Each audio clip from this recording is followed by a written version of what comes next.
Hai guys, jumpa lagi. Aduh, kucel banget guys. Maklum guys, baru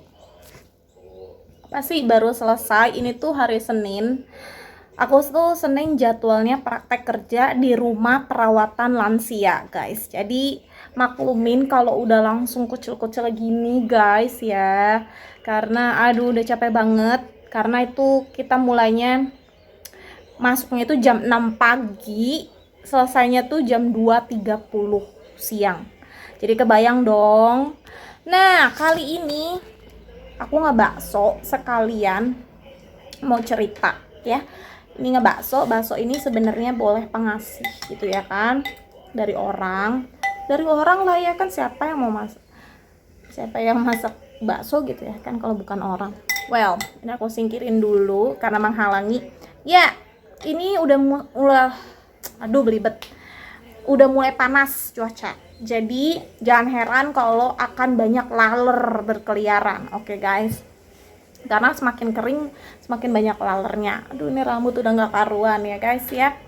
Well, jadi kali ini aku mau cerita tentang pengalamanku. Bagaimana sih beberapa hari praktek kerja di rumah perawatan lansia. Buat kalian yang baru mampir, makasih banget. Jangan lupa like dan subscribe-nya. Ini tuh udah lelah sebenarnya guys, tapi aku sama sekali nggak ada stok video, jadi aku harus buat video dong.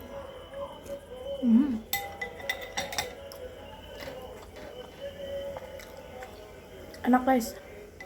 Well, baju udah nggak karu-karuan. Campur tahunya mah dari sendiri ya, karena tahunya ini sebenarnya tahu apa sih, bacem tapi nggak terlalu pekat gitu loh.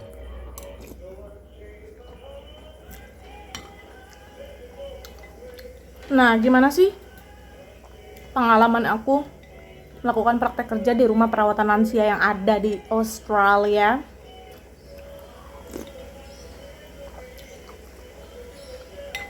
Jujur, walaupun udah belajar secara teori, ketika terjun langsung itu kaget. Yang bikin kaget itu adalah fisiknya, harus kuat gitu. Bentar guys, sorry guys, jadi aku pindah keluar. Ini tuh air kelapa.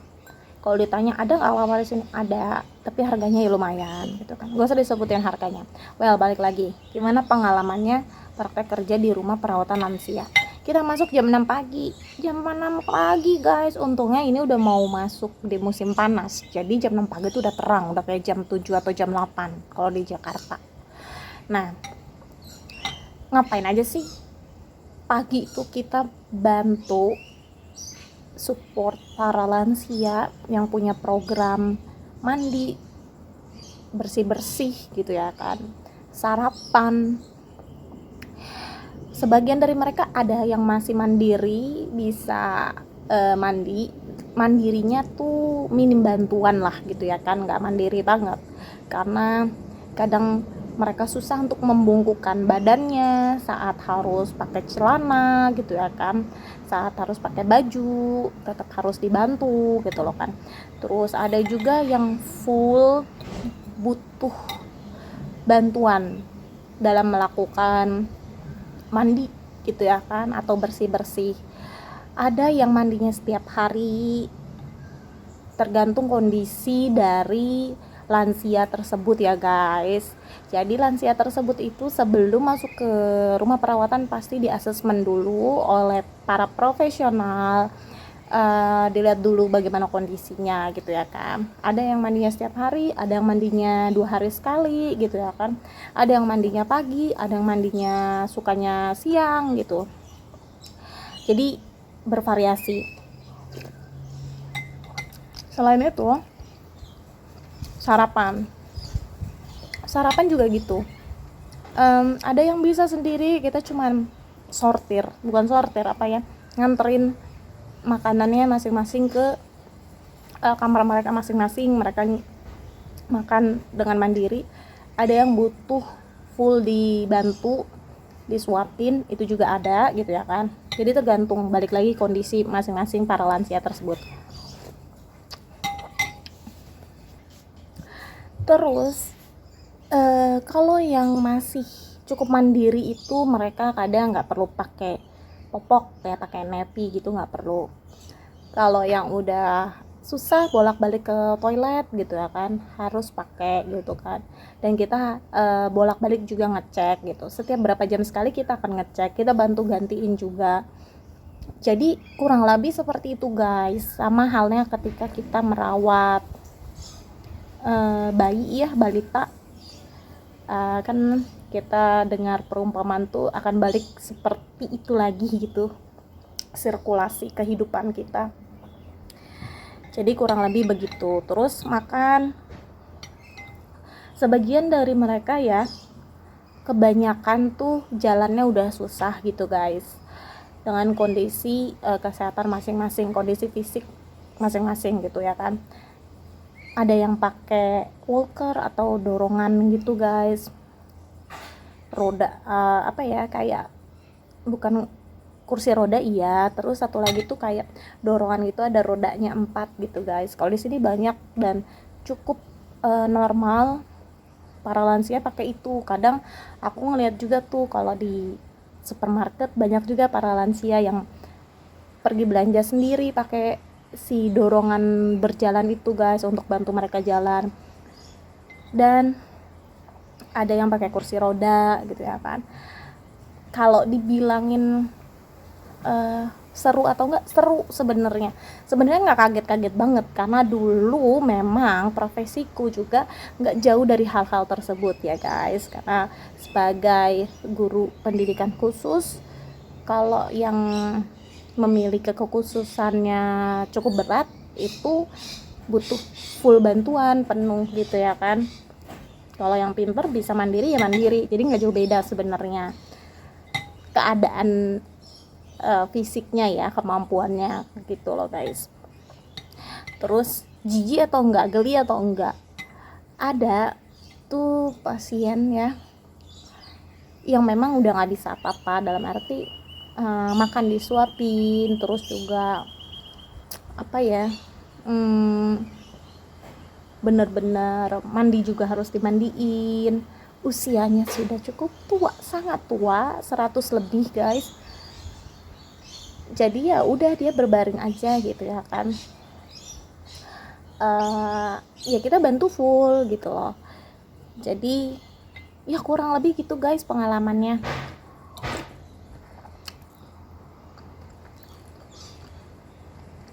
Dan enaknya itu adalah kita kerja tim, nggak ada yang namanya, bukan nggak ada ya, kebanyakan kita selalu ngerjainnya tuh berdua.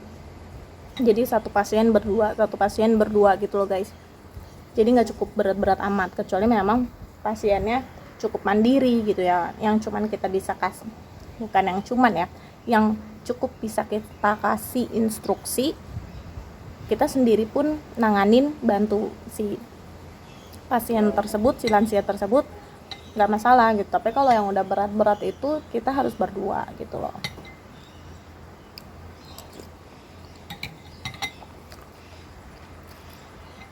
Serunya lagi itu adalah para karyawan di sana tuh sangat membantu, bener-bener ngajarin. Kita nggak boleh dilepas sendiri, itu kita sebagai pelajar yang memang siswa yang lagi belajar, kita nggak dilepas sendiri guys, hanya untuk keadaan-keadaan tertentu aja.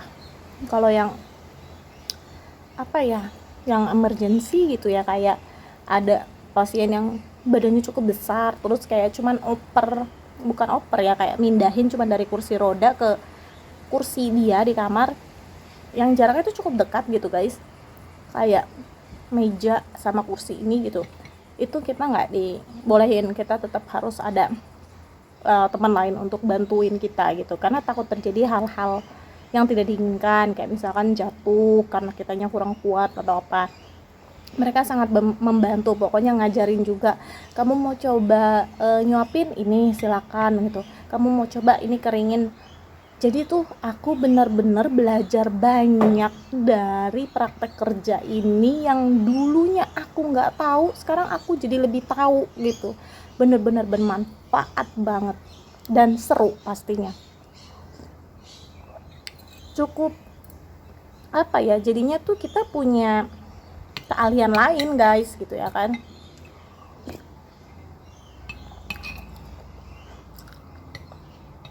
Yang jadi masalah lainnya adalah jam kerja aku bentrok dengan kegiatan ini.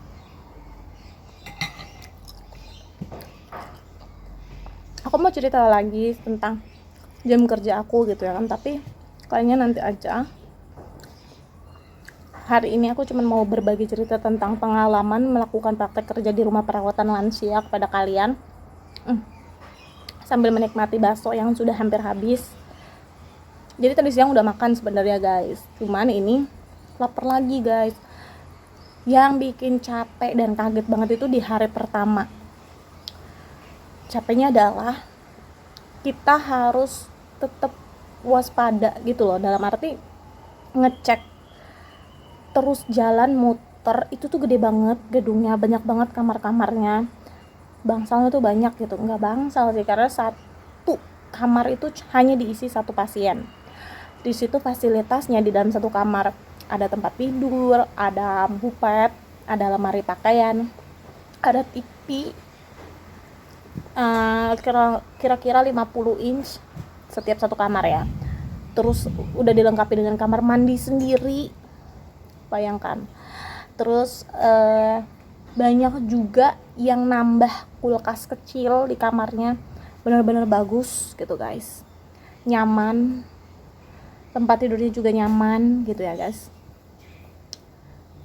Yang fasilitasnya menurut aku, wow, ini udah kayak hotel gitu ya kan. Maklum guys, baru kali ini di Indonesia aku nggak pernah nemu yang kayak gitu, belum ada. Semoga kedepannya nanti ada ya guys. Jadi mereka memang difasilitasi banget. Selain itu di dalam gedung itu juga ada salonnya sendiri guys, bayangin. Jadi mereka yang butuh perawatan kayak cukur rambut, terus cuci rambut, kerimbat, hair mask atau menata rambut, tinggal panggil. Nanti tuh dia tinggal ngomong gitu guys sama keranya, nanti keranya atur jadwal waktunya. Ntar mereka panggil si penata rambutnya, jadi datang gunain semua alat-alat situ. Jadi memang udah ada. Terus ruang apa lagi ya, ada ruang pementasan juga ada. Jadi memang komplit, bagus gitu ya kan. Aku tuh ya sehari 2 hari di sana nyasar guys. Nyasarnya apa? Nggak tahu balik lagi kemana, ke ruangan tempat aku naruh barang-barang aku, loker tempat aku naruh barang-barang.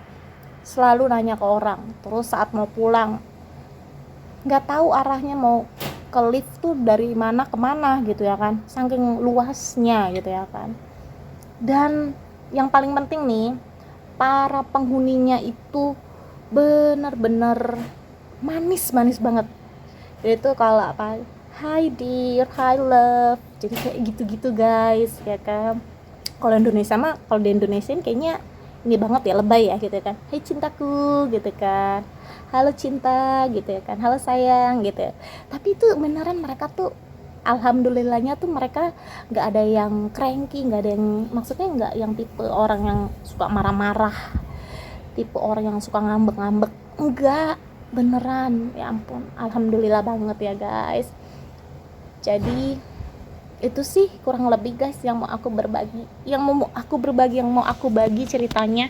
Dan sambil ini bakso udah tinggal 3 biji. Nah kurang lebih gitu. Jangan lupa like dan subscribe-nya. Abaikan wajah pucat dan lelah ini. Sampai jumpa di video selanjutnya. Dadah, bye bye guys.